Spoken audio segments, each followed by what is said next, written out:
Het is kermis op een Ruiver en voor het tweede jaar op rij werd er dit jaar een prikkelarm uurtje georganiseerd. De muziek van de kermis steeds zachter, flitsende en knipperende lampen werden uitgeschakeld en de mensen kregen langer tijd om in de attracties in te stappen. Ideaal dus voor iedereen die wel van de kermis hield, maar niet van de drukte.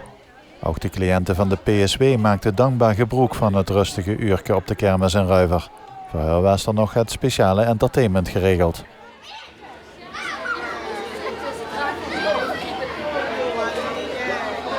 Is dit de draak van Bezel?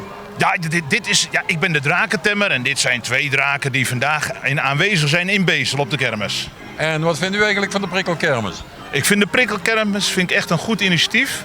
Want deze mensen die worden daardoor ook op een mooie manier bij de samenleving betrokken. En ja, dan kan ik met de draken juist daarop inspelen om ze ook een beetje te knuffelen en dat soort dingetjes meer. Dus echt een heel goed initiatief. Namens wie bent u hier? Ik sta hier namens Flappelintjes Kindershow en Attractieverhuur met de drakentemmer.